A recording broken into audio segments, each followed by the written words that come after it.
নমস্কার, কেমন আছেন সবাই? আপনাদের তনয় লিপিকা ব্লগে জানাই স্বাগত। আপনারা তো দেখেছেন দীঘা মানে সমুদ্র, মাছ ভাজা, ঢেউ, এইসব অনেক কিছু, কিন্তু আজকে ওইসব কিছু নয়। আজকে দেখাবো দীঘায় জগন্নাথ মন্দির, এটা জগন্নাথ ধাম নামে পরিচিত হয়েছে। আপনারা সবাই জানেন 30শে মে ওই মন্দিরটা উদ্বোধন হয়েছে। তো আমরা এসেছি আপনাদের দিকে সেই মন্দিরটার কিছু ভিউ, কিছু দৃশ্য দেখাতে। তো চলো দেখানো যাক।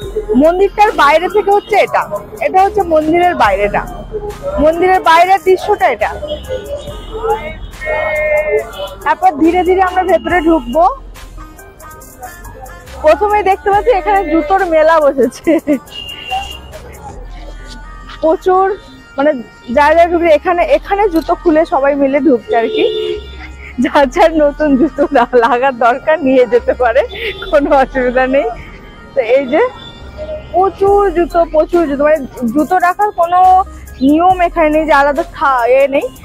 6 নম্বর গেটের দিকে জুতো রাখা, বিনা পয়সা জুতো ব্যাগ রাখা যায়, কিন্তু সবাই এখানেই ব্যাগ নয়, এখানেই সবাই জুতো রাখছে আর কি। দেখো প্রচুর জুতো এখানে। আর এই হচ্ছে মানে বাইরের দৃশ্যটা, এটা হচ্ছে বাইরের দিক থেকে মন্দিরটা হচ্ছে বাইরের দিক থেকে। এবার ধীরে ধীরে ভেতরের দিকে প্রবেশ করব। দেখুন চারিদিকে শুধু জুতো খোলা, যাদের যাদের নতুন জুতো লাগবে নিয়ে যেতে পারেন, পুরো জুতো রেখে যেতে পারেন। এটা হচ্ছে মন্দিরের প্রবেশ পথ, এখান থেকে প্রবেশ করতে হবে। অনেক কিছু নিষেধ আছে, তো কি কি নিষেধ আছে আমি পরে বলবো। কি কি নিষেধ আছে এখানে লেখাই আছে, তো আমি ভিডিওর মাঝখানে বলে দেবো কি কি আনা যাবে, কি কি আনা যাবে না, সেটা সব ভিডিওর মাঝখানেই আপনাদেরকে দেখাবো। তো এখানে যেগুলো নিষেধ আছে দেখা যাচ্ছে। তো 6 নম্বর গেটটা হচ্ছে ওই দিকে। 6 নম্বর গেটটায় মানে ব্যাগ যেগুলো নিষেধ আর কি, সেগুলো 6 নম্বর গেটে ওখানে রাখতে হবে। জুতো ওখানে রাখা চলে, কিন্তু আমি দেখছি যে জুতো সব বাইরেই খুলে চলে যাচ্ছে। 6 নম্বর গেটে সব ব্যবস্থা আছে, জুতো ব্যাগ ওখানে রাখা যাবে। আর এটা হচ্ছে বাহির পথ।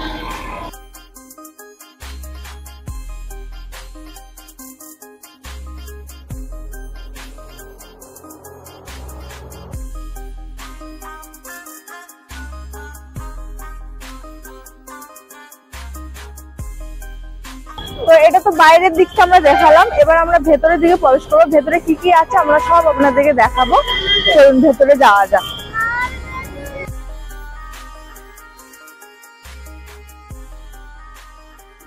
আরে টাইটেল থেকে ভয় পাওয়ার কিছুই নেই। মন্দির কেন বন্ধ হচ্ছে, কি কবে চালু হবে, সেটা সব বলবো ভিডিওর মাধ্যমে। তার আগে বলি,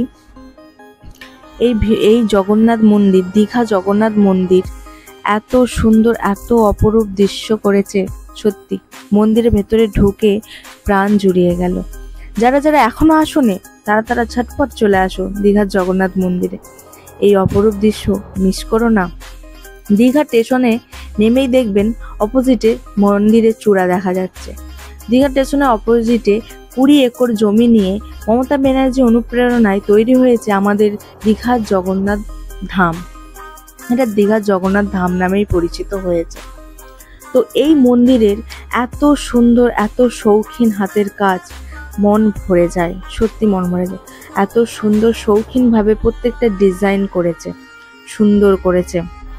মন্দিরটা যত সুন্দর, ডিজাইনগুলো তত সুন্দর। এর মন্দিরের কয়েকশো কোটি টাকা খরচা হয়েছে, সেরকম এই পাথরগুলো আনা হয়েছে ভিয়েতনামা থেকে। এত সুন্দর প্ল্যানিং করে পুরো জগন্নাথ মন্দির দেখে মন ভরে যায়। আর মন ভরার মতন আরও এক অপরূপ দৃশ্য, একটা ছোট্ট পদ্মপুকুর, মানে এত সেতে আবার পদ্ম ফুল ফুটে আছে। এক যেন প্রকৃতির আর এক রূপ দৃশ্য, মন ভরে যায়। সত্যি এখানে এলে দুঃখ কষ্ট সব মিটে যায়। এত সুন্দর দৃশ্য, এত অপরূপ সৃষ্টি দীঘার জগন্নাথ মন্দির। আমরা আগে দীঘায় আসতাম সমুদ্রের ঢেউ, মাছ ভাজা এর টানে। এখন মানুষ দীঘায় ভিড় করছে শুধুমাত্র জগন্নাথ দেবের দর্শনের জন্য। এখন দীঘায় প্রচুর ভিড় শুধুমাত্র দর্শনের জন্য দীঘার জগন্নাথ মন্দিরের। তো হ্যাঁ, যেটা বলছিলাম, জগন্নাথ মন্দির হচ্ছে বন্ধ হচ্ছে 15 দিনের জন্য বন্ধুরা। আসলে 12ই জুন জগন্নাথ, বলরাম আর সুভদ্রার সানযাত্রা। এখানে মানুষ প্রচুর ভিড় করে আসে, এখানে মানুষ ভক্তরা প্রচুর ভিড় করে আসে শুধুমাত্র ওদের স্নান করানোর জন্য। তাই আমাদের বাঙালিদের সনাতন ধর্মে জানা গেছে যে, বা অনেক মহাপ্রভুর মুখ থেকেও শোনা গেছে যে, এই সময় সানযাত্রায় মানে এতটাই পরিমাণে ওনাদের দিকে স্নান করানো হয় যে যে 3 জনের জ্বর চলে আসে। তাই ওনাদের সুরক্ষিতার জন্য 15 দিনের জন্য মন্দির বন্ধ থাকে। মানে 12ই জুনের পর থেকে 15 দিন মন্দির বন্ধ থাকবে, কারণ ওনাদের নাকি জ্বর হয়ে যায় তখন। মানে ভক্তরা সকাল থেকে রাত পর্যন্ত ওনাদের স্নান করায়, তার জন্য ওনাদের জ্বর হয়ে যায়। সেই জন্য মন্দির 15 দিনের জন্য বন্ধ থাকে। তারপরে 16ই জুন একটা যজ্ঞ হবে, তারপরে তো 27 তারিখে হচ্ছে রথযাত্রা। দেখো ফাইনালি দর্শন, ফাইনালি মানে সত্যি কথা বলতে না, এই জায়গাটা এসে চোখ থেকে জল এসে গেছে। এটা হচ্ছে বাঙালির এক ইমোশনাল জায়গা, সত্যি মন ভরে গেছে। তবে বেশিক্ষণ থাকতে পারিনি, কারণ এতটাই ভিড় হচ্ছে এখন যে বেশিক্ষণ ওরা অ্যালাউ করছে না। 30 সেকেন্ডের জন্য অ্যালাউ করছে, তারপরেই চলে যেতে হচ্ছে। তো মন প্রাণ ভরে গেল, বলতে ইচ্ছা করছে জয় জগন্নাথ। এত সুন্দর, এত ফাইনালি তার দর্শন, মন ভরে গেল। হ্যাঁ, যেটা বলছিলাম, 27শে জুন রথযাত্রা। সবাই আসবেন, আনন্দ করবেন, উৎসব করবেন। তবে আগে থেকে বলি, দীঘার এই প্রথমবার এত বড় রথযাত্রা। 3টে রথ সাজানো হয়েছে, 36টা চাকা এক একটা রথে। তাই প্রচুর ভিড় হবে। আগে থেকে আপনারা হোটেল বুকিং করে আসবেন, নাহলে হয়তো মানে হোটেলে থাকার সুযোগ পাবেন না। আর এটা হচ্ছে চূড়ার সেই দড়ি, যাকে ছোঁয়ার জন্য লাইন পড়ে গেছে। মন প্রাণ ভরে যায় সত্যি। আমিও ছুঁয়ে নিলাম এই চূড়ার সেই দড়িটা আর প্রণামী বাক্স। তারপরে হচ্ছে মন্দিরে, হ্যাঁ যেটা বলছিলাম, 27শে জুন জগন্নাথের রথযাত্রা। তো আগে থেকে হোটেল বুকিং করবেন, না হলে হয়তো সুযোগ পাবেন না। কারণ আমরা এই সময়টা এসেছি, আমরাই মানে হোটেলের রুম পেতে খুব কষ্ট পেয়েছি। সেই জন্যই বলছি আগে থেকে হয়তো অনলাইনে হোটেল বুকিং করে আসবেন, নাহলে সুযোগ পাবেন না। আর সবাই মিলে আসবেন, আনন্দ করবেন, উৎসব করবেন। এই জীবনের এই প্রথম দীঘার মাটিতে রথযাত্রা, সত্যি। সেই জন্য মন্দির বন্ধ থাকবে, সেই জন্যই মন্দির 15 দিনের জন্য বন্ধ থাকবে। তারপর 27শে জুনের পর থেকে মন্দির আবার খোলা, আবার আসতে পারেন। হ্যাঁ, আর যেটা বলছিলাম যে কি নিষেধ হচ্ছে, এখানে ক্যামেরা নিষেধ, মেয়েদের মানি ব্যাগ নিষেধ, স্ট্যান্ড নিষেধ, মাইক্রোফোন নিষেধ, এগুলো নিষেধ। তবে হ্যাঁ, ফোন ক্যামেরা চালু আছে, ওরা ফোন ক্যামেরাটা অ্যালাউ করছে। আপনারা আসলে ফোন নিয়ে আসতে পারেন, তবে ক্যামেরা অ্যালাউ করছে না, ক্যামেরা চলছে না। এই হচ্ছে সেই রথ, 36 চাকার রথ। এতে করেই যাবেন জগন্নাথ, বলরাম আর সুভদ্রা রথযাত্রা চড়ে। এই হচ্ছে তার প্রকৃতির দৃশ্য, মানে সত্যি মন ভরে গেল।